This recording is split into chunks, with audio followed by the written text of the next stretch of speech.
This week, we lost two beloved members of the wrestling universe, WWE Hall of Famer Terry Funk and the one and only Bray Wyatt. Our thoughts and prayers go out to their family in this difficult time. Welcome to the And Still a Wrestling Podcast, your weekly podcast covering the latest in the world of professional wrestling.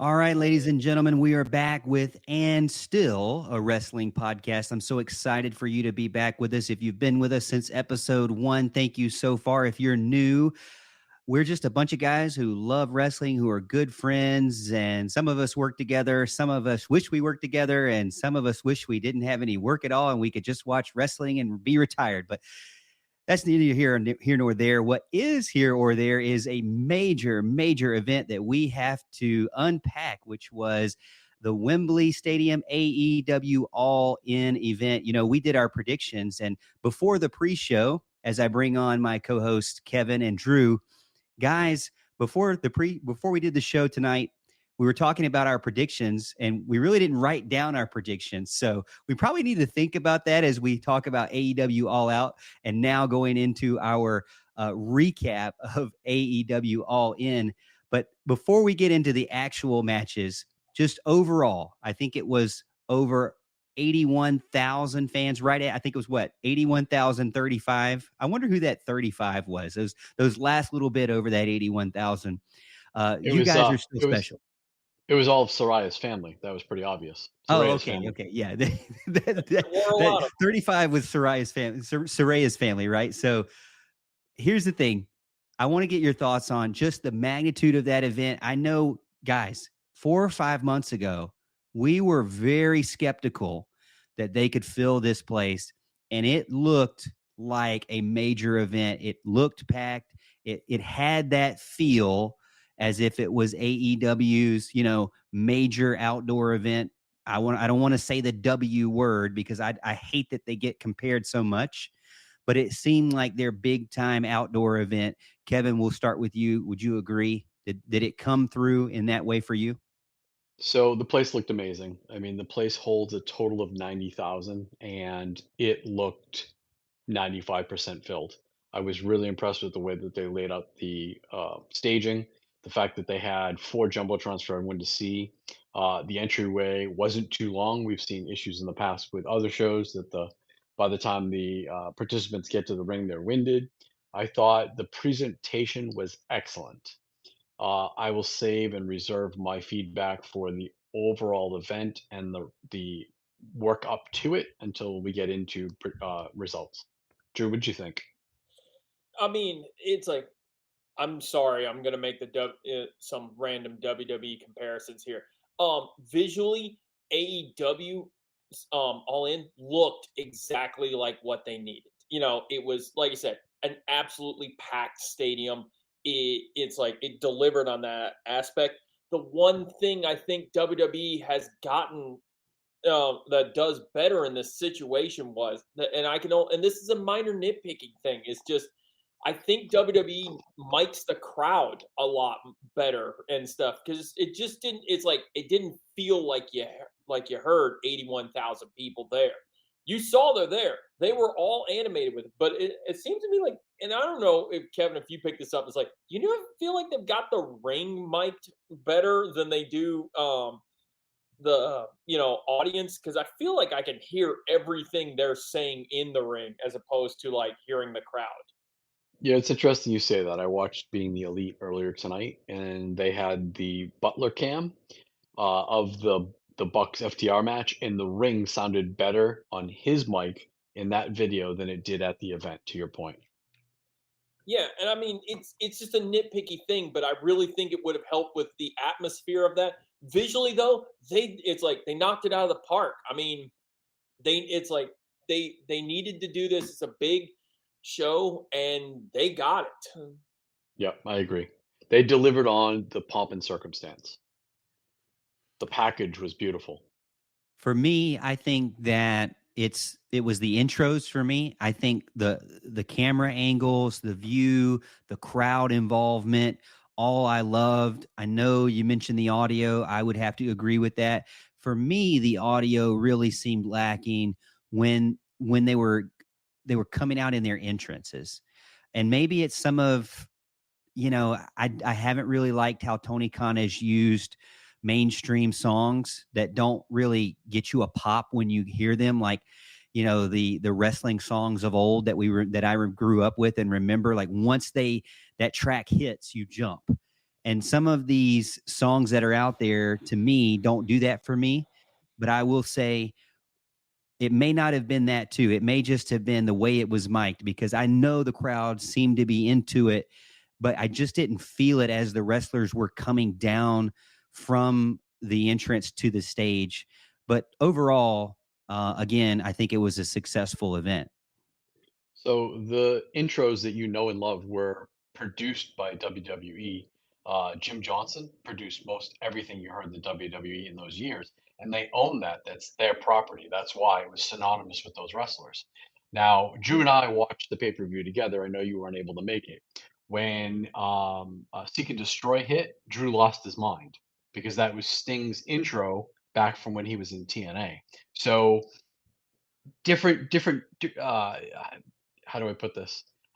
You are synonymous with the WWE intro music, but like if instance, if the Sandman came down and they didn't play Sandman from Metallica, there'd be a problem. So to see Sting come out to Seek and Destroy made perfect sense to us. Oh, that's what I was gonna say. It's like, dude, it's like shout out to TK spending that money to get those licensing deals. Like I said, Sting's WCW theme, Metallica Seek and Destroy. Seeing, previously when Rob Van Dam came out to, on Pantera, Bryan Danielson doing the final countdown. It's like, I'm here for all this. Even Saraya coming out to We Will Rock You, down with this. I will say I did like We Will Rock You. I mean, they play that for Clemson intros right when they come down the hill. And that is, that Queen song has been around forever. It's I guess, considering I'm the college football fan or the, American football fan, that song is kind of a hype song for many sports. Yeah, lots of Freddie Mercury references last night. So Morgan, then you missed the point, the fact that the last show that Freddie Mercury played before he died was Wembley Stadium. He did that show just within a couple of days of him passing. So yeah, there was I'm not relevant on that. I mean, I didn't really understand that until after the fact. Yeah. Okay. And then even the Bucks, they wore the exact outfit that Freddie Mercury wore for that show. They had the yellow tops. That's why they went with Adidas, because that's exactly what he wore. That. Why were they not? I text you and I said, why were they not wearing Nikes? And that makes sense now. Yep. So they basically, it was Brandon Cutler's wife who came up with the outfits, and then they used the Adidas because that's what he wore for that show. So can you agree and say that, and I think, Drew, this might be where you're going, but can we agree and say that it seems like Tony Khan, AEW in general, and the talent there really cares and is very thoughtful about how they put on pay-per-views, and maybe that's why they have successful pay-per-views, because they're so thoughtful in the song and the outfits and even the matches, and even the stuff that CM Punk and Samoa Joe did, just little things where if you're a casual fan like me, you might miss, but if you're a hardcore wrestling fan, it's very thoughtful. So the only problem is, and then the bell rang. It's like, I was going to say, it's like, that's the thing with AEW. AEW cares about the little things here and there that WWE wouldn't, take into consideration. And yeah, like I said, it's more to the hardcore fans, but you do bring up a point that's like, doesn't help much with the casuals, from time to time with AEW. That's one thing WWE does better is, reels in the casuals more than the hardcore fans. But still, like, all in all, it was a fun experience as a wrestling fan to watch All In. Now, it might have been better for someone like me if Taz or Excalibur would at least elaborate on what we're seeing. Maybe that would help. Like them say, hey, did you notice that the Young Bucks are wearing Adidas today? Or did you notice? Maybe they don't want to say the brand, but it would kind of help if the announcers would not assume that everybody watching knows all the little, small things. I guess I don't know if that's really their responsibility, but it just seems like it would be helpful. Come on, you didn't catch Jim Ross asking where Freddie Mercury was and Excalibur explaining to him that he had passed away numerous years Oh ago? Or God, the yeah. fact or Oh the fact that man. JR is calling the fact that the referee is Well, completely botching everything. He just doesn't give a fuck anymore. It's fantastic. I'm loving this era of JR. He's completely lost his mind, and Tony Khan still puts him on the air. which Good is for him.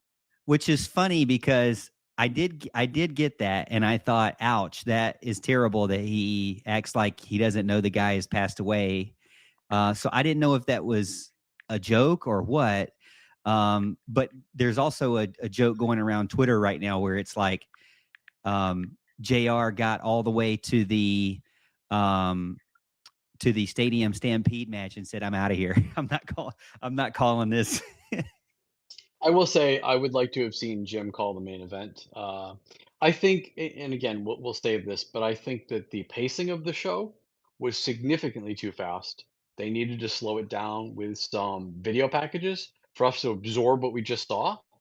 And I think the sequence of matches in which they put each match in was very front end loaded. And in my opinion, the best matches happened within the first few. Drew? Yeah, that's what I was about to say. Like, normally I'm used to like a top heavy pay per view. This was a very bottom heavy pay per view. It's Yeah. weird how, like, in the first 2 hours, a lot of the main matches you wanted were gone. Yeah. Yeah. It was very odd in the pacing for sure. So let's get into the matches here. First, starting off with the pre-show, specifically with the one that we were very shocked with, which was MJF and Adam Cole defeating Aussie Open. Wait a minute. You're completely overlooking the Slapnuts appearance and the fact that he got the kabong. That was like the pre-show. Not Oh, only to Jared. mention, yeah, Jared got the guitar over his head. So the Well, appearance of I did Slapnuts. miss the very Okay. beginning because I was like eating lunch. I forgot that it started so early. So I have to admit, Yes. I did miss the very beginning. Yeah. I enjoyed seeing Slapnuts. And the fact that Paul White is not as large as Satnam Singh really impressed me. It's like this is the part of the pay per view that is like nobody's gonna remember, though. I mean, it was there. It's like it's there because we had to include it. Although I heard him joking about that we got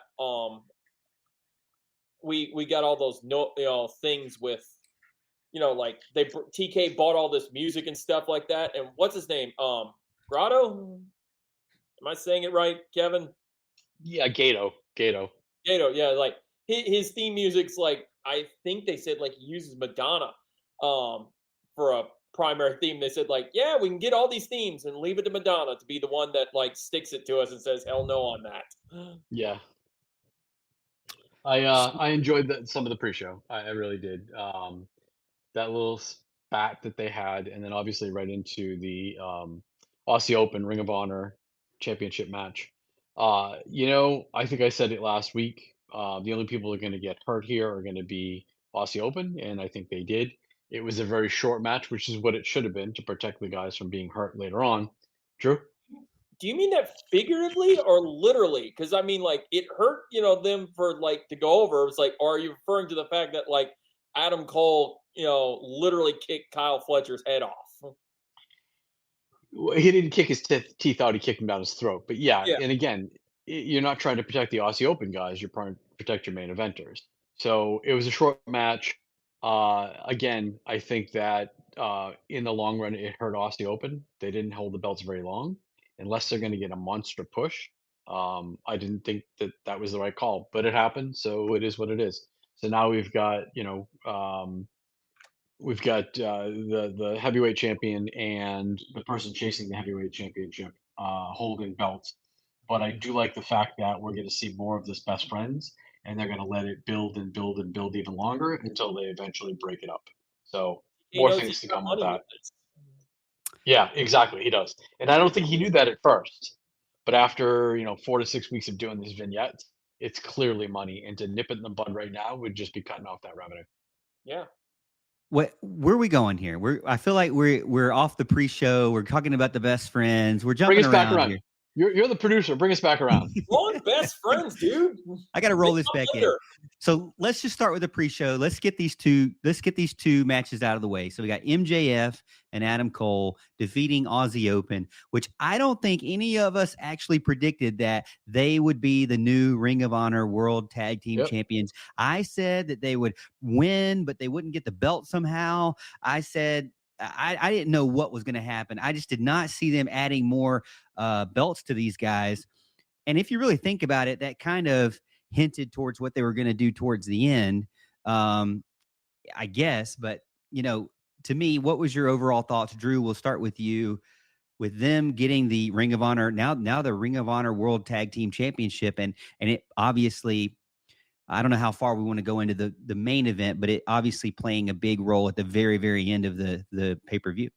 As soon as I saw him hit the kangaroo kick, I thought, okay, well, that's the thing we came here for. Now this is where it starts to go downhill for the guys. And then the 1, 2, 3 happens. And I'm like, oh, wow, they're really going with this. Like, they're going to put these belts on Cole and MJF. And I'm like, all of us are looking at, are probably thinking like short term or, I told Kevin, as like I said, I wouldn't be surprised if they're going to get the belts on maybe the Kingdom or something after that main event, being the way it was. But yeah, we all took the same thing, man. Like I said, they're not going to put the belt. It's like it'd be stupid to put the belts on these guys instead of Aussie Open. And then I'm like, well, I'll be damned. We're really doing this. Kevin, your thoughts on this? How long can it really go? I mean, honestly, it seems like this MJF Adam Cole friendship, disappointed but still friends kind of thing. Good sports, but still, battling each other, but still friends, may last for quite some time. Yeah, again, I think there's money in it, and I think that Tony Khan's gonna continue to milk that cow, as right he should. I'd like to know what his thoughts were for this match 2 weeks ago, 3 weeks ago, 4 weeks ago. I'm sure that there were many changes leading up to that moment. But I think it's kind of interesting that he chose this. It opens up more story angles. Listen, we're sitting here talking about it, aren't we? I'm just happy I got to see a kangaroo kick. I really didn't care for the match. Again, I thought it hurt Aussie Open, but it is what it is. That's all I really have to say They about made it. the kangaroo kick look good, didn't they? I would like to have seen a single kangaroo kick, not a double kangaroo kick, but I saw a kangaroo kick nonetheless. That's all that matters. Kevin's never fully satisfied. One question though, just for you guys, like, what are the odds that because they're the Ring of Honor Tag Team Champions, they actually put these guys once or twice on Ring of Honor?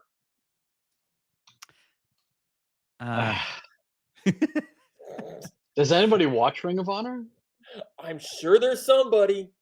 I think that they would just defend it on Dynamite. Really, I just think they would defend it if they needed to. They would just defend it on. But maybe it helps the streaming service for a Ring of Honor because, as Kevin mentioned, they're a cash cow right now. I mean, they put on those best friends, baby, T-shirts, and the crowd went wild. I'm sure people were running to go buy more and more during the entire event. So, I mean, they are obviously selling merchandise. The crowd's obviously around, behind them. So, like Kevin said, why stop? Just let it keep running until it gets to a point where it may be old in the crowd's eyes, but let it keep going. Yep. Next match. So next up, it was one that was interesting. We had Hook defeating Jack Perry, which I think, Kevin, this starts your string of correct picks from last week. But you're like Mr. Oracle. That's going to be your in-ring name, the Kevin the Oracle. Oracle. Yeah, nice. You know so what? Hook defeating Jack Perry by submission. Thoughts on that? There was obviously a spot I know you guys want to talk about. Yeah, I got to applaud both of these guys. They definitely are probably still hurting today. It was a dirty, the downright street fight on a limousine. It was fantastic, and it reminded me of a lot of old school angles. The suplex through the windshield was fantastic. The fact that Perry knocked on it and said, "This is real glass," We all know what that led to. And alluding to that, let's talk quickly about what happened with Perry and Punk out back. Oh As it was Lord, report, yes, yeah, yeah. a- You're like, as it was. when the Go ahead. match isn't as important as what happened in between, this match and the next one. So, as of just a few hours ago, there was a little bit more news about it, and as I understand it, and again, I only read what I read. Basically, CM Punk was in Gorilla, waiting to go out, obviously, because that was the last pre-match before the show started.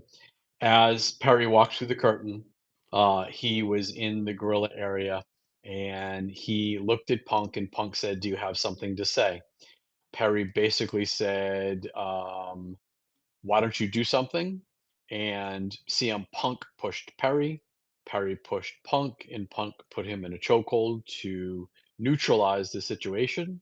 Before that was all broken up, moments later, Punk went out, did his match, came back to the locker room, and he voluntarily left the facility.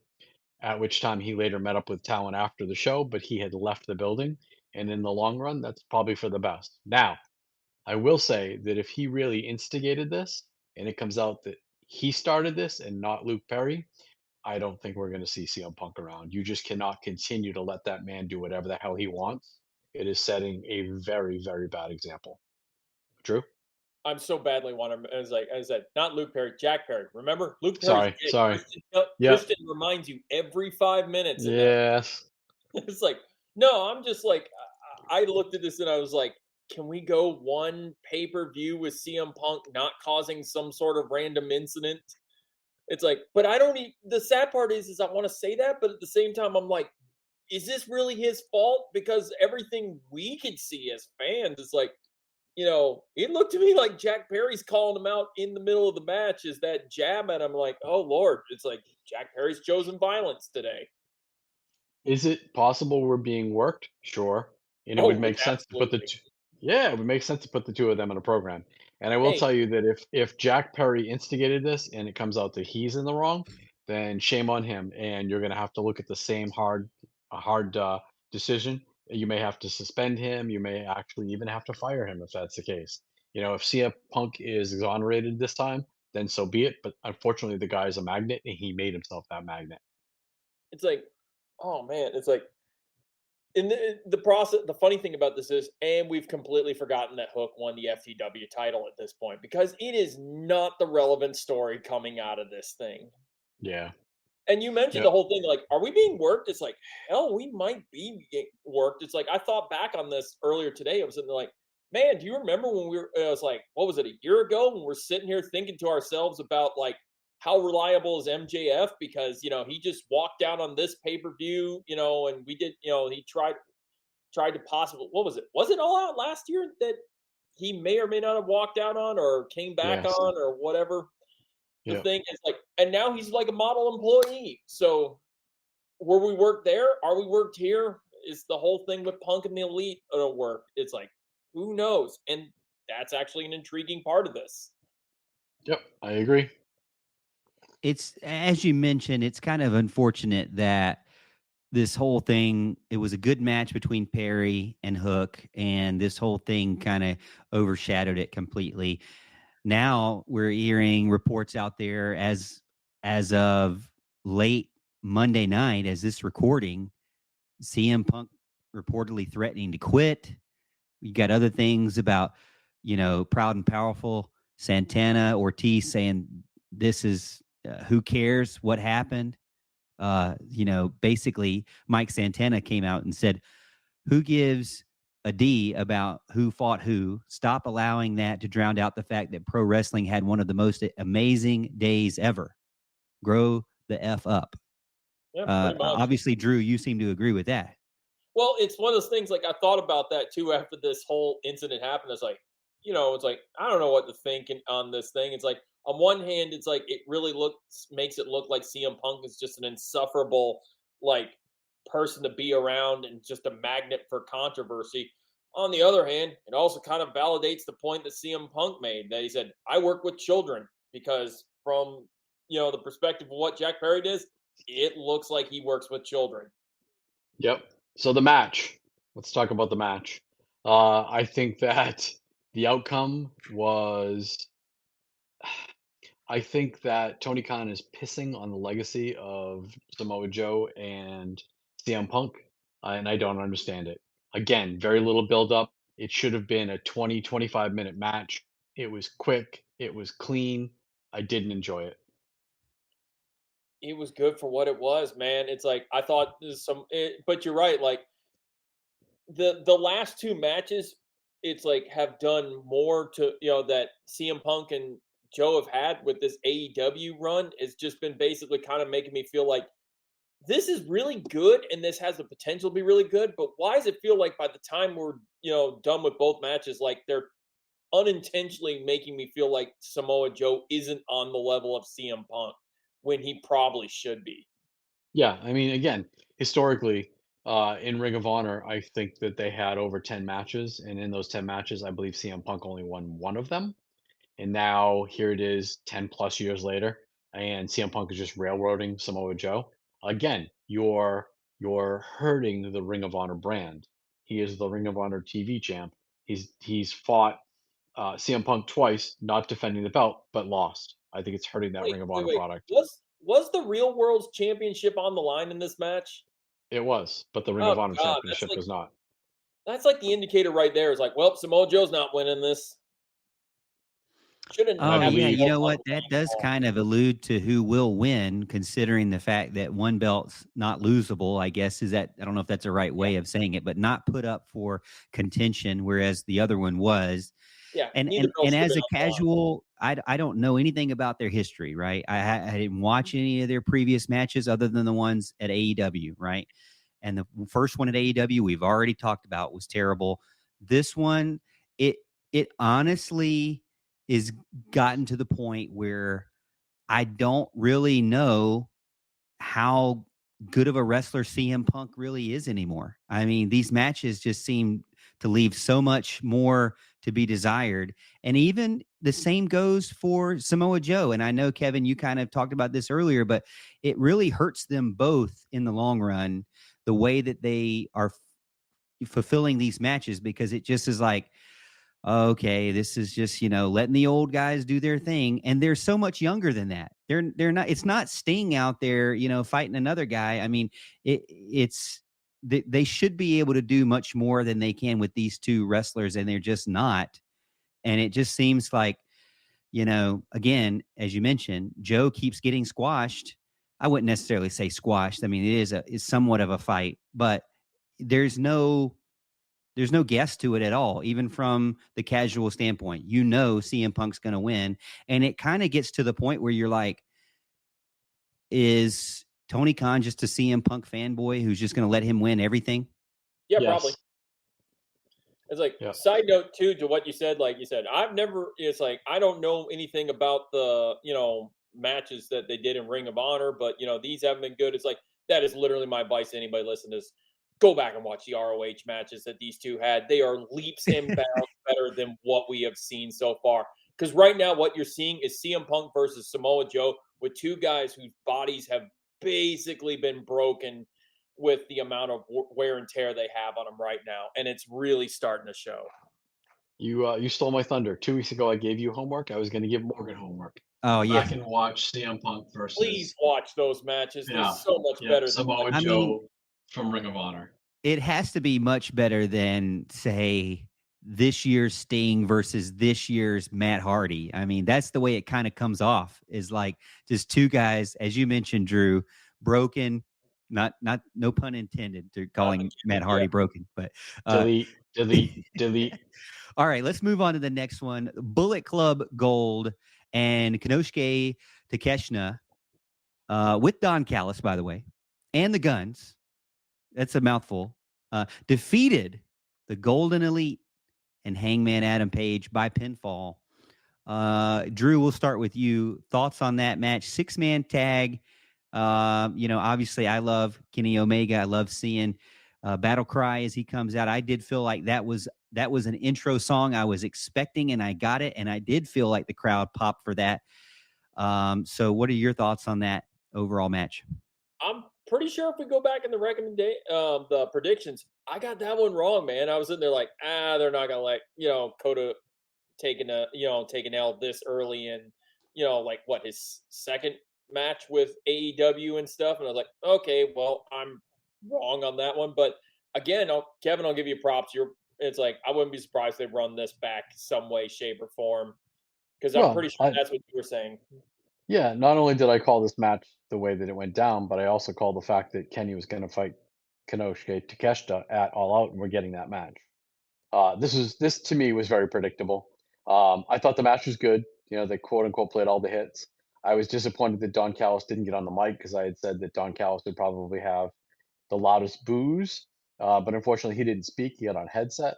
But again, I thought the match was good, typical match. I thought the clothesline from hell to the back of the head was original from Hangman. You don't see that very often because, quite frankly, it hurts guys. So I thought that was good. But again, we kind of knew that it was going to be Kanosuke that was going to go over, and that's exactly what happened. So I was happy with this match. And to be honest with you, I have grown to like everybody in this group, in this six man. Juice Robinson, I actually really love his intros. His tights are less than be desirable. They look like parachute whitey tighties. I don't know. They're golden parachute whitey tighties. I wish he would change his tights. But Juice Robinson, I do like the way he wrestles. I like his intro. I like his style, his demeanor, his character. Jay White, I feel like um, needs to go on a run of wins. I think this is good that he got a win, as a team, but I'd like to see him do something as an individual because I think he's a good wrestler. Even Like though, like I Kevin said, I'm pointed I'm out, casual, so I'm not a New Japan guy. I don't know much about yeah, that, but I do like feel like he's a good wrestler and deserves some more time. And then Takeshna, I think, is an up and coming guy. My only worry is the same thing with any kind of someone a native Japanese speaker is the same thing with Shinsuke Nakamura. Somebody just falling into out of favor with the crowd just because they're not as good on the mic. And then, as you mentioned, everybody hates Don Callis, but you love to hate him. The Guns, for me, I actually really am starting to like their group. I like what I'm seeing from them. I want to see more of them. And the same thing goes for the Golden Elite and Hangman Adam Page. I really do just want to see more of these six guys. So I hope we get that. So one clarification: Takeshita is not an up and comer. He's been in the industry since he was 13. He, So I he's mean, got I don't know if I new said to up and comer. If AEW. I did, I Yeah. misspoke. But um, he's definitely new to me. I mean, he's new to Yes. the American circuit, right? So Agreed. Yep. Yep. I think we're going to see eventual face turn, and I think they're going to strap a rocket to him. The man has talent, but to your point, he's going to need that mouthpiece. So if they do turn him face, someone's going to have to speak for him. Kind of like what they're going to have to do for Kota Ibushi. Right now, Ibushi is more of an attraction than he is a quote unquote worker. You only see him in certain scenarios, and again, I don't think the man speaks much, if at all, any English. I don't think he does at all. Yeah. So the next match, which is one that we all kind of felt like would be one of the better matches of the night, FTR. I think you guys predicted the best match of the night. FTR, Dax Harwood, Cash Wheeler, champions defeated the Young Bucks, Nick Jackson, Matt Jackson in pinfall. I think to me, you could say they hit all their spots, just like you said the last match. We'll start with Kevin. Thoughts on that match? Did it finish as being the best match of the night? It's up there. I thought it was very good, and like we said, they were going to play all the hits, and they did. The only thing I didn't like is there was a spot where I believe it was Matt Jackson pulled Cash's arm off the mat for the 3 count. It was very obvious that he did that. I don't know if Cash was a bit loopy or whatever have you, but it was clear that Cash didn't kick out. He pulled his arm up. And again, that's either just the fact that the guy was a little dazed or whatever have you, but it was just odd and it took me out of the moment for just a moment. But I thought it was good, and I think FTR retaining cements their legacy as the one of the greatest tag teams of all time. I enjoyed the match for what it was. I once again got this wrong because I said like, I figured this is where they're going to put the belts back on the Bucks, and I was way off on it. Side note: this is also like what we talked about earlier. It's like this is the third time during this pay per view I'm looking as a man. I didn't think this match was going to be this early in the show. I Yeah. just didn't. I thought this is like middle towards near the end. It was going to be a major attraction, and I'm like, wow, we're just putting all the hits out right at the front. I didn't like at the end when they went to shake hands and the Bucks walked away. I don't really need to continue to see the Bucks as heels. Plus, they can't seem to get over as heels. They're just fan favorites. Yeah, Morgan? pretty much. I agree. I feel like it was a great professional wrestling match. I feel like the two work well together. We've seen multiple. I think this is what round 3 of this group we've seen, and they just mesh really well. They're very good. I don't really see them as heels at all because I want them to win. I want to see more of them, just like the last match, 6-man tag team match. The Elite are the heart and soul, the starters, the executives. I don't know if they're still that anymore, but they're the guys who helped start AEW, and you want to see them do well, but you also want to see FTR do well because they both put in the work and know how to wrestle and have hit multiple spots that were really good. Now, isn't this the match though where Matt and and and Nick?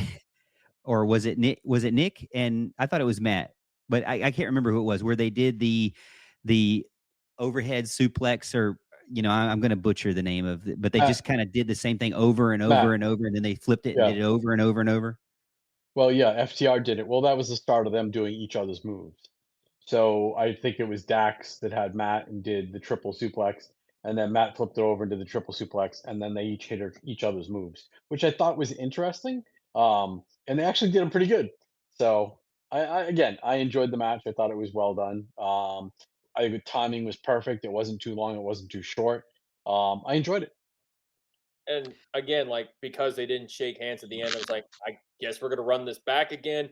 All I ask is one thing in request on this is like, please, for the love of God, do not insert the Hardys into this some way, shape, or form. I don't know why it's like it's still a thing. Like, hey, maybe we can get Matt and Jeff Hardy. No, no, they are Well, horribly cast.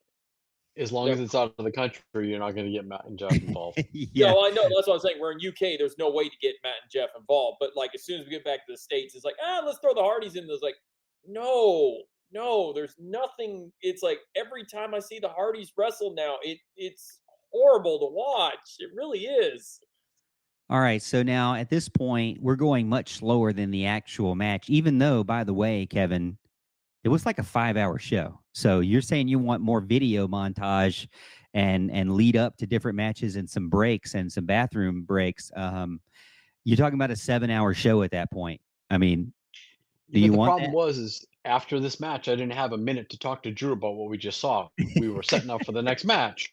It was just too fast. And you know what? I think he's trying to get everybody on the show, book everybody in. And if you had just eliminated one match and freed up 10 minutes on the show, you could have given us a minute and a half here and there just to breathe. And he Even after, still hasn't touched half of the roster. yeah, even after the Stampede match where the place was just blown up. In fact, I think Eddie Kingston was stuck together and they still marched the women out. I don't even know how they got Eddie Kingston unstuck. He was in the ring physically connected by barbed wire to was it Moxley? And they're marching the women down. I don't know how they did that. I really don't. Good Oh, stuff. there's Good stuff. it's like if we're moving into the Stampede match, it's like let's just go ahead and put that out there. It's like there was a lot to unpack in that match. All And right, so let's get Is that what's into it, next? and let me Okay. give you the rundown here. Eddie Kingston, Penta El Cerro Medio, but he did Oscuro change halfway through the match, I guess you could say. Chuck Taylor and Trent Beretta and Orange Cassidy and Alex Abrahantes defeated. This was a shock to me. Blackpool Combat Club, Claudio, John Moxley, Wheeler Yuta, Mike Santana, and Ortiz by pinfall in a stadium stampede match, and where they literally did go all over the stadium. And I believe, if I'm remembering correctly, Eddie Kingston was like at the top deck of Wembley Stadium, maybe even in some of the VIP seats there. So pretty cool to see them actually use a lot of parts of the stadium that you don't normally see. I also think this was part where Mercedes Moné was getting some cuts, and I don't really understand that. Or maybe it's the next match that they were leading into that with the women, but not really sure that. But what are your thoughts, Drew? We'll start with you, then we'll come back around. Hang on, give this one to Kevin first. Okay, Kevin, go. Kevin, Well, go ahead. I want to set the record straight. Penta and Oscura are two different people. Let's make sure we understand that. No, stop it. I'm telling you, they're two different people. Listen, I am definitely the person that would believe that, but I just don't believe it. Listen. Oh my God, I need the audio from last show we did, just because I was like, yeah, I was trying to debate who wins this match, and I was like, well, who do you think takes the L on this one? I said it really comes down to, it's like, do they want Moxley going over? Or do they want Orange Cassidy going over? Because like it's gonna be one of those two that like that he's gonna protect in the end. It's like Orange Cassidy, wow, like, and man comes out looking like the hero. And not to jump ahead, but they've set that match up for All Out. Yeah, It's Cassidy and Moxley after he goes through Penta on Wednesday night. Thanks for ruining it, okay, Kevin? This is why New Age wrestling just doesn't have the same feel as when I was a kid. I never knew the actual results of the matches because we didn't have, all I had was AOL and the stuff never worked half the time. So, now you're just giving me spoilers left and right. I'm not even paying for them anymore. Did you know that is officially AEW's Roman Reigns, the unstoppable monster that whoever the heck they put in front of him, he is winning, and we're just at the end like, well, there it is, another Orange Cassidy. I think that's going to end it all up. But Morgan, you do know that Santa Claus is Mick Foley, right? Yes. He said Drew. He didn't say Drew. Drew knows. I have no idea what you're talking about. How do you not know Santa Mick Foley? So this match was everything we expected it to be. I think the only person that didn't bleed was Claudio Castagnoli, if I'm not mistaken. Everybody else bled, and man, Trent was just drenched. I think he gashed hardway over his eye. I enjoyed it. I was happy to see Sue. It was interesting because they showed footage out back, and there was a minivan, but that wasn't what she actually drove. She drove some British taxi to the ring. It was fun. I thought that the spot with the skewers, typically when you see that in Japan, it's almost like a acupuncture needle. He used like barbecue wooden skews that he put in his head, and he probably had a handful of 75 of them. He dropped a few of them, and then Penta grabbed him, put him on his head, and literally came from downtown pounding him in. He hit him 4 times, and he must have had at least 15 stuck in his head. You can't gimmick that. That was props. I enjoyed that a lot. I popped for that for sure.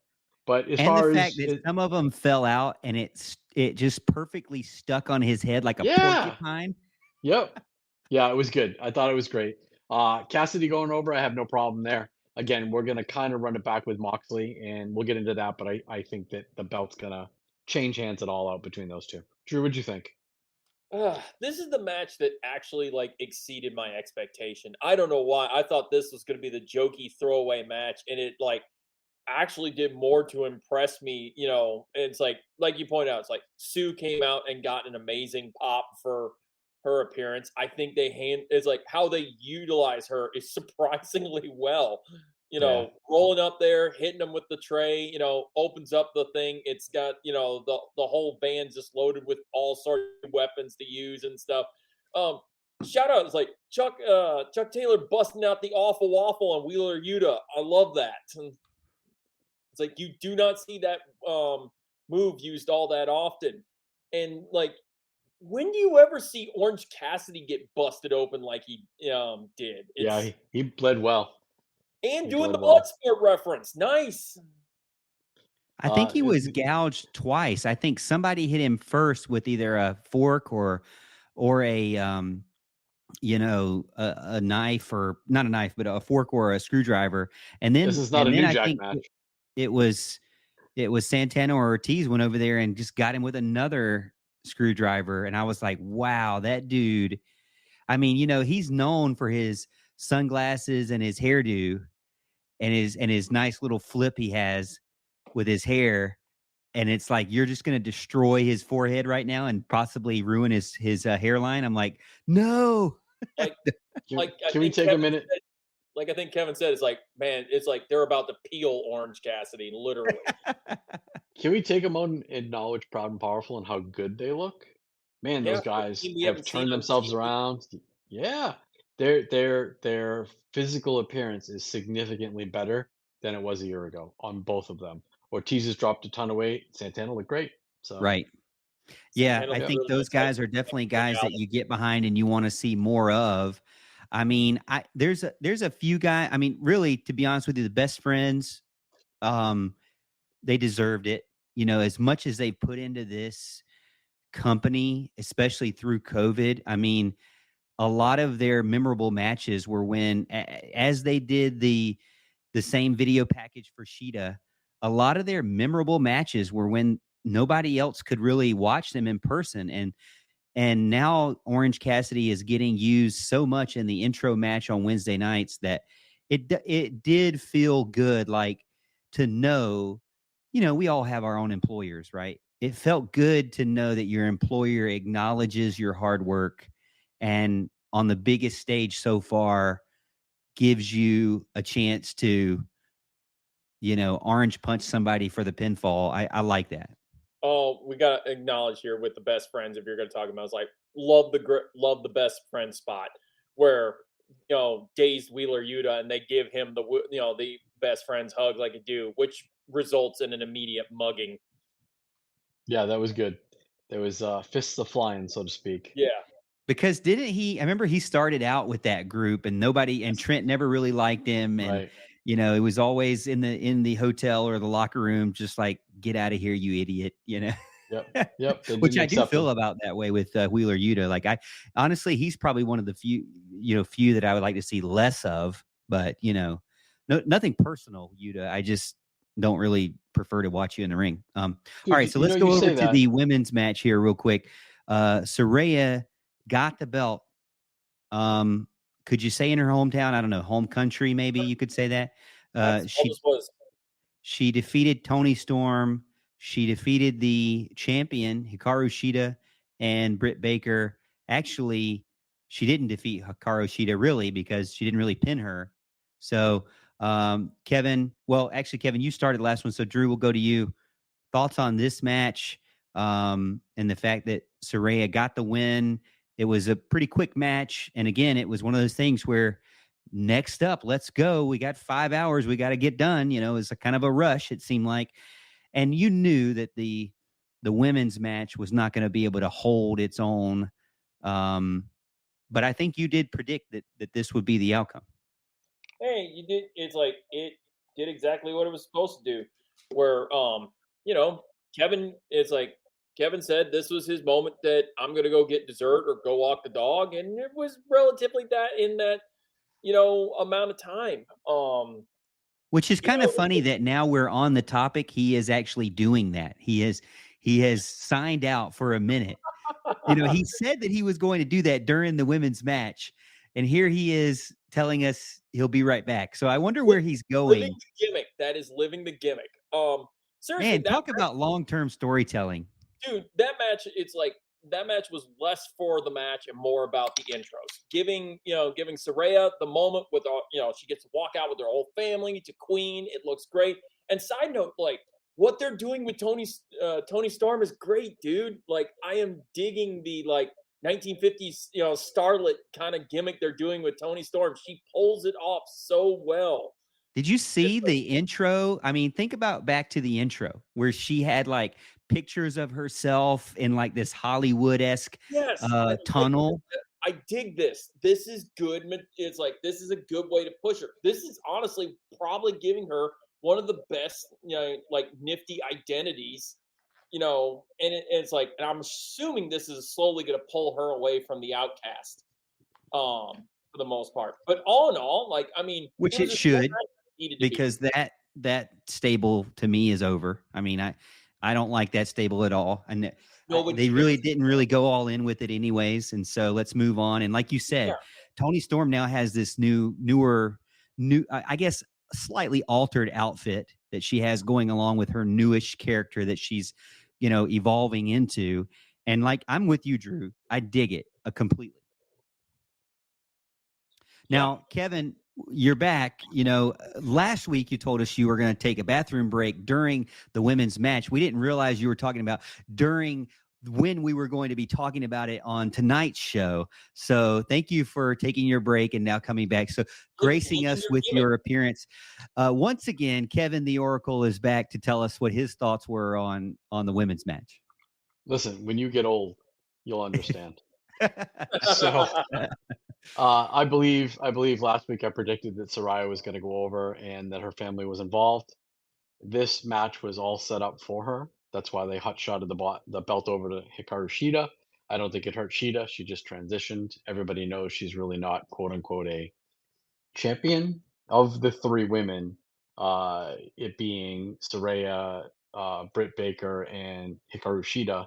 I think everybody would agree Hikaru Shida would be number three on that list. I think this is also a big FU to the WWE and the fact that they let someone like that go. But again, they gave her flowers in the largest show in history, and it went exactly as I thought it would. I was saying, I like, do you also get the vibe that like Britt Baker was here just for the sole, factor of, hey, we're gonna get Britt Baker on the show. And Well, I remind me believe who ended up getting pinned in that match. I mean, it wasn't Hikaru it Shida, so was there might be no, something there.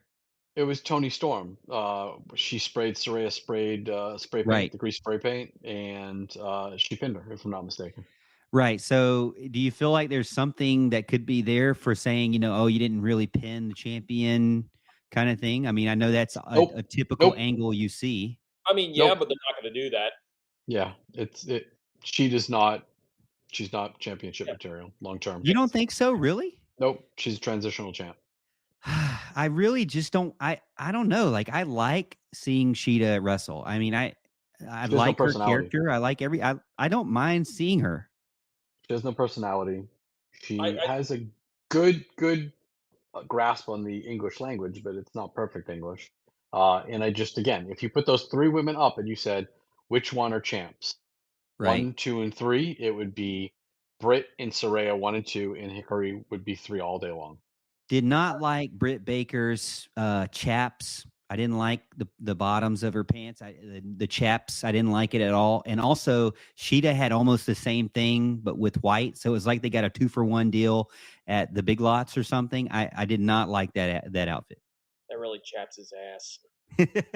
Well No, you played. couldn't see that, so it really Thank you. chapped me for that reason. Yeah, but so what are we thinking, Drew?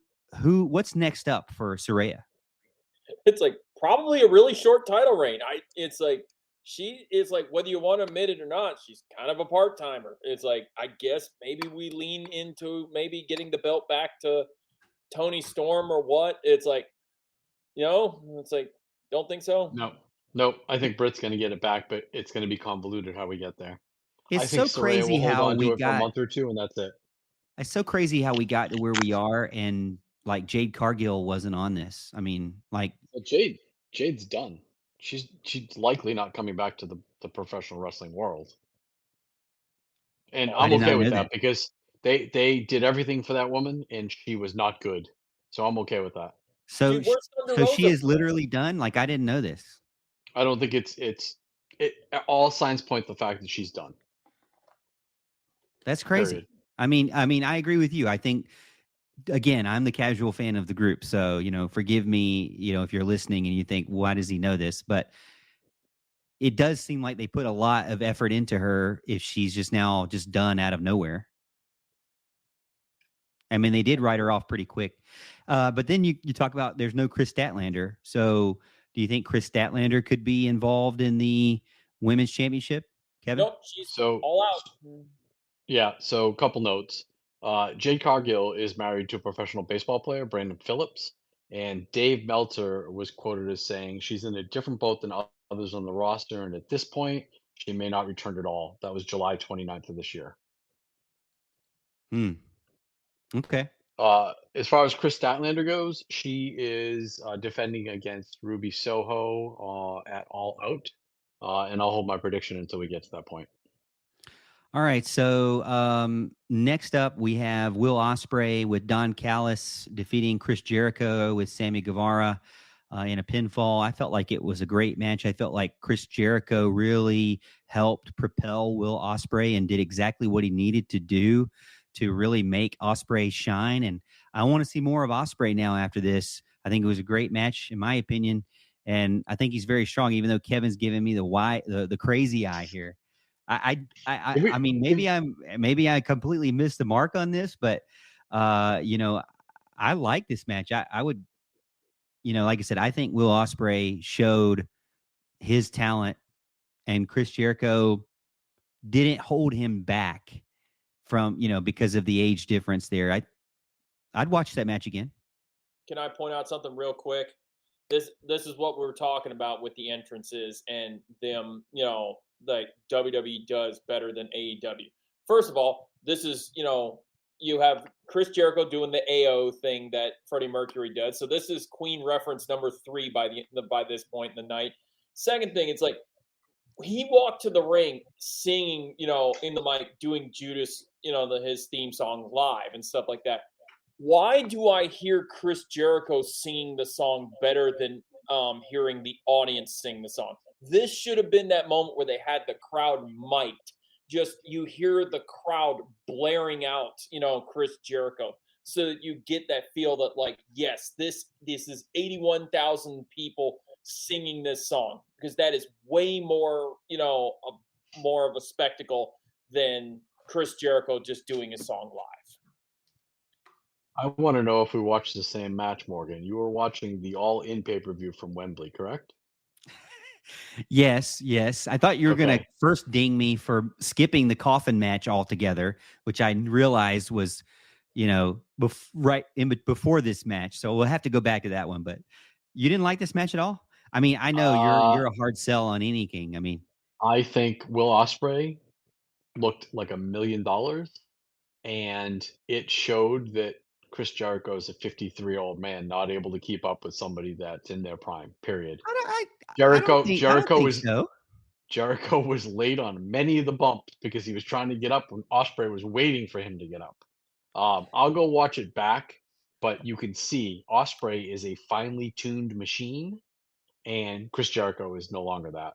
I got to give Well, it to I mean, Jericho for trying to I go. didn't expect that though. I mean, I didn't have high expectations for Jericho. I just wanted him to show off Ospreay, and he did. I felt like. I don't agree, but Good that's match, part. but Yeah, that's part of Omega the fun. versus Ospreay, it was not. No, Oh, well, yeah. I mean, we said that last week that was an incorrect expectation, anyways.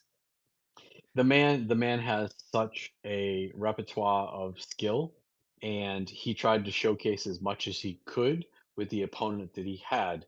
But again, the opponent he had was a broken down V8 mid 80s Cadillac, and you're in there against a modern day Ferrari. It really was a discrepancy. I didn't particularly enjoy it because of that. I kept seeing how Chris Jericho was late on his bumps, late to feed, and it took me out of it. But man, is Osprey a machine? He is. Again, he will be worth a lot of money in 4 months. Which he's mentioned that much. Oh yeah. He has. All right, so next up is the coffin match. Darby Allin and Sting defeat Swerve Strickland and Christian Cage. I felt like that. I'm not even going to say how I feel because I know Kevin's just going to immediately disagree with me altogether. So, Kevin, you start first. Tell me how you feel about it. Again, a match to get everybody on the card. There was some interesting bumps. Uh, Sting finishing it off with the leg drop. I enjoyed the fact that the table didn't break the first time. And then he went through the table a second time, and I believe Excalibur even acknowledged Botchamania with I Am the Table, if I'm not mistaken, which I enjoyed. But You know what? It's not very memorable. I don't really particularly remember many of the spots, with the exception of the fact that there was a brace in the middle of the coffin, and those guys continue to bump on what would be like a reinforced metal bar on the coffin. So kudos to them. Um, but it wasn't surprising in the fact that I did call it the other way around. I thought it would be a fitting way to have Sting go out, but apparently Sting is going to remain for a while. So yeah, again, another match to fill. Um, at the end, I'd like to give my overall feeling of this pay-per-view, but I'll hold it for now. Drew, what'd you think? I thought it was a good. It's like we were officially at that point in the show where like now we're getting away from the good matches and now we're just doing the spectacles. This entire match was had one purpose and one purpose only, to give Sting his moment in front of 81,000 people. That was the entire purpose of this match.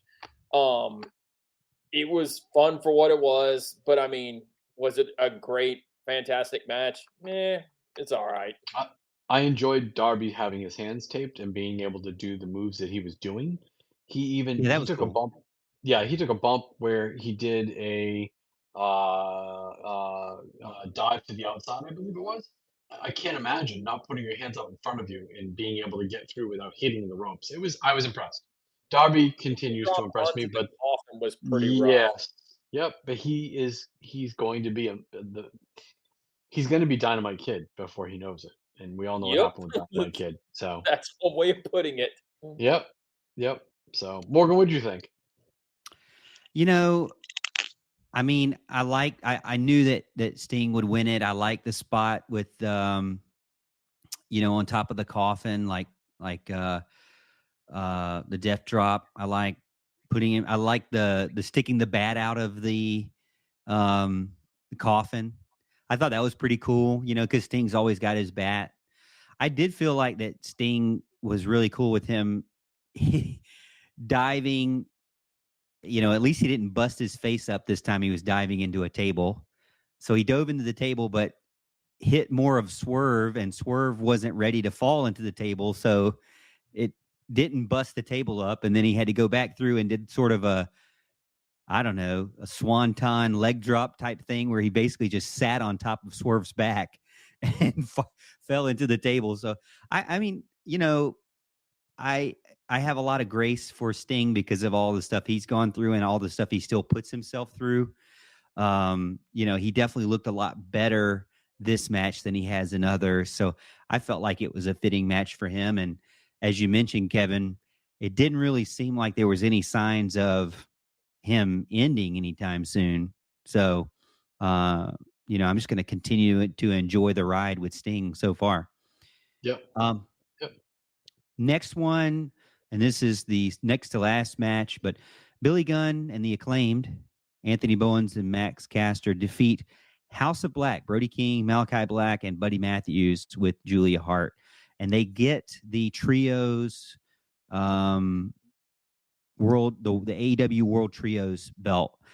I thought it was predictable for this because if we go back to marketability, to selling action figures, to selling T-shirts, if you don't give these guys a belt at a big moment like this, after what they've been able to build with their brand, it would be disrespectful, I think. So to me, not a shocker. I think it was the right move. And it was pretty cool to see them get that and do their spot at the end with the scissor me at the very end. So I liked it overall. What do you guys think? All of that was I for the crowd. Yeah, I don't feel as though they should be given the belts. They don't need them. You said it was a disservice. They're over like Rover. All that's going to do is cause them to be delayed at the airport now because they have to carry those belts with them. How often is Billy Gunn going to make live appearances and wrestle? We all know that he's a producer, agent in the back. I didn't feel as though they needed to go over the House of Black there, period. I thought it was an okay match. Again, I didn't think there was any tremendous matches um, on this card in general. But again, I didn't. This doesn't stick out to me. I very vaguely remember what actually happened. it was a decent match. I mean, I remember that much about it. But it's like the thing I was hoping for in this is like when they lost the titles, I was like, so they did the thing where they handed they took the belts away from the Acclaimed and then handed them to them. I was like, so is this mean the House of Black is moving on to bigger, better things? But at the same time, like I don't know what that is. Right. Where do they go from here? I think Yeah, this is just a transition. You're just getting the belts off of them without having them lose to a major yeah, team to to get set it up on a somebody match. else. That's right. Yep. To set up Yep. a feud down the road. That's what I think this really was. And to your point, We, it's a payoff for a large crowd. Morgan? and we also have to um, acknowledge the fact that, you know, the intros with Fozzy, not Fozzy, excuse me, the intro with the House of Black paying tribute to Bray Wyatt with Oh the yeah, lantern was yeah. Yes, pretty They that did was the well cool. done. Bray tribute. Nice. Yep. Yep. Pretty well done there. Yep. Okay, so Um, main event time. Max Caster's Oh, rap, do you think it was good? Did you laugh? Did you dude. chuckle? Did you ha ha? You get some laughs here and there, but I'll be real with you. It's like Caster's raps don't hit as well when he's a face. It's like when he's a heel, he's on fire with that stuff. Yeah, I don't think I remember what he said. Um, can you remind me? Nope, I got nothing. Yeah, let's Yeah. just move on. Okay. He was very specific to something about Prince Andrew or whatever. I don't Oh know, yeah, I Yeah, yeah, remember yeah, that. yeah. Yeah. Yeah. all right, Listen, can't so you get the interns to give you notes? Where are the interns? yeah, Is it, where are they? By the way, are they, we have an Liam's open in bed. application for interns apparently. Liam's So in bed. Where's your daughter? Is she sleeping? What's going on? Get these kids up. yeah, she's not going to be able to help us. All right, so next, my favorite match of the night after it was all said and done is the main event: MJF defeating Adam Cole to retain the AEW World Heavyweight Title. Um, it had that big match feel. The crowd was into it. The chants were there. The drama was there. The suspense on who was going to win, who wasn't going to win. And then there was a ton of drama after the match. So ultimately, there was interference with Roderick Strong that we mentioned that we thought we were going to see, and there was the Panama Sunrise on the referee, which was hilarious. And I think there was a lot of great, what I would say, tense moments, and to see them end up hugging it out at the end. But as you mentioned, Drew, all throughout the show, they didn't even have microphones, and you could hear them very well, and all throughout the stadium. At the very end, with MJF like screaming at him, telling him, we're still bros. We need to hug it You were out, meant to kind of hear that. thing. You were Um, meant to hear that. That's why. yeah, Yeah, you were that meant to hear it, but it just goes back to the fact that they know how to make things hearable when they yeah. need to. So they obviously know how to make it more impactful with or without microphones. So they know how to set it up properly, and they did in that case. In other areas, they may not have. But overall, I think with the friends hugging it out and delaying the betrayal until now was, I'm going to say it, a work of art. Kevin? Yeah, it was well done. The intros were good. I enjoyed MJF's devil face mask being lifted up and pushed down. I thought that was well done. I thought the match was good. I thought the double down in the middle of it was a little wonky. We didn't really know what was going to happen. If they had ended on that, I would have been poo poo in this match. But the fact that they allowed it, you know, until a finish, which I think is amusing because really only Tony Khan has that capability. And again, I'm trying to apply logic to an illogical sport. Um, but I thought it was good. I called this wrong. I fully expected Adam Cole to turn here and go over. So I was definitely wrong here. Um, I think that in the long run, this means more money, but it's not particularly what I think everyone was expecting. What do you think, Drew? I thought it was a lot of storytelling, and they did a most of it for the most part. It was really good, but like there were some moments where I was like, is this a little too much storytelling? Like, like you said, like, did we need to do the draw in the middle of the match and, have the match restart? It's like, I don't know how necessary that was because I feel like, both you and I kind of got deflated for a second there on that. And like you said, like winning by roll up, I guess works. It's like it everything outside of like how they could do the finish here, I thought was actually really good storytelling. Key point on that like MJF of all people is throughout the entire match showing all the hesitation in the world to do I really want to, do these things to Adam Cole, my brochacho. Whereas on the flip side of it, Cole shows zero hesitation whatsoever to do anything to, MJF. And it's like, again, that's good storytelling, and I appreciate it. Yeah, I agree.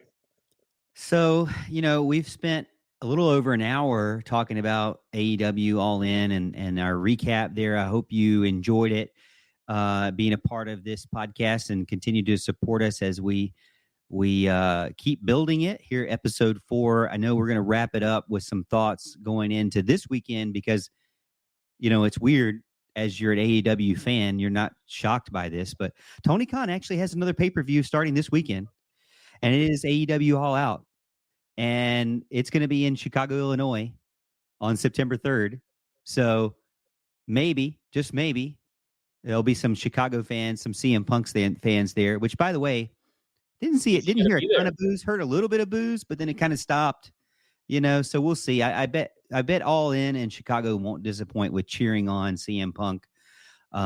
Curious to see who all will actually show up because we right now have 5 matches. I don't know if we're going to have more.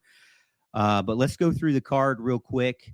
I'll give you the rundown of the card. You tell me your of the ones that are announced so far, one you're looking forward to the most and one you're not looking forward to. We'll kind of scrub through some. We'll make sure to get our picks in as well. All right, 5 matches so far. We've got Luchasaurus, the TNT champion, with Christian Cage versus Darby Allin. Then we've got announced Miro versus Powerhouse Hobbs in a singles match.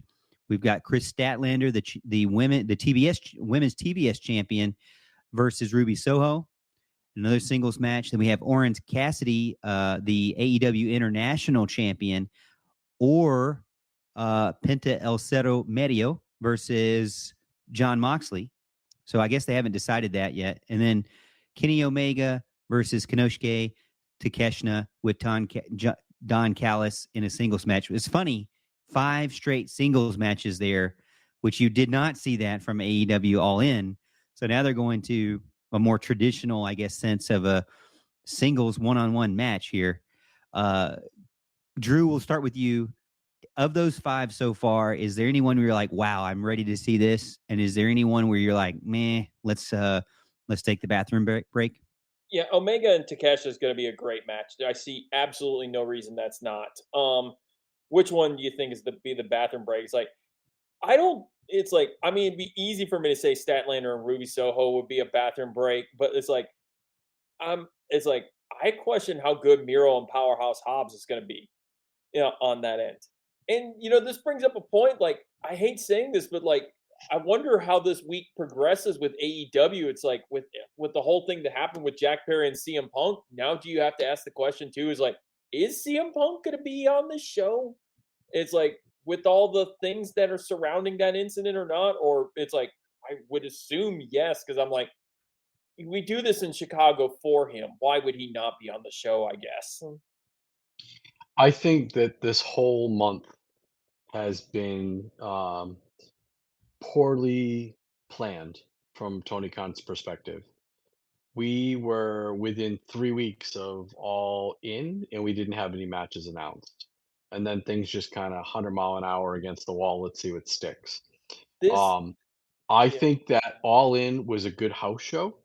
I think that the work rate, in my opinion, was a house show. I think the presentation was top notch. But the fact that we had so many matches so fast, and a lot of those matches, I think you could possibly see on a house show. We had a couple of belt changes, but I'm really concerned with All Out in what we're going to do. We've had no mention, and we literally have 5 days. The only match on that you mentioned, Morgan, that I'm looking forward to seeing is the Kenny Omega Takeshita match. None of the other ones would make me buy this pay per view, and unless they come up with some incredible matches in the next 6 days, 5 days, 4 days, I don't see how they're going to uh, um, do amazing rates and the buy rates. I Drew? mean, they do have 3 shows. So This is exactly what we talked about, and I believe I brought this up. I was like, when they invested and they got so, you had sold this many tickets for All In, you did this, all this, build up for it. I said, realistically, when they, somebody before, as soon as they had the Wembley Stadium thing locked down, they should have scrapped doing All Out just entirely and just said, every once in a while we rotate All Out for All In and just leave it at that, But it's like I'd be I'm pretty willing sure to we're bet. gonna find out this is a bad idea. I'd be willing to bet that they have an agreement with the building and they have to run the show. Oh yeah, I'm sure they do. But I'm also pretty sure this so far with 5 matches on the card, it's like this kind of feels like this is gonna be a bad idea. Yeah. Excuse me. Excuse me. To that point, Morgan, you're always like, I don't want to just see a match because they're throwing up a match, and that's exactly what we're going to get next Sunday. There's really no storytelling here. He's going to hotshot another 4 to 5 matches. So, Yep. the match I'm looking least forward to is Hobbs and Miro. I just don't care. yeah, I don't care. They tried to tease it at the pre-show, and it made even less sense to me. There's no reason for these guys to face each other right now. Both of these guys need a win streak. They both need to be guys that can squash people around them, and they're going to face each other with no buildup at all, really, in my opinion. So 2 points during that face-to-face contract signing on the pre-show.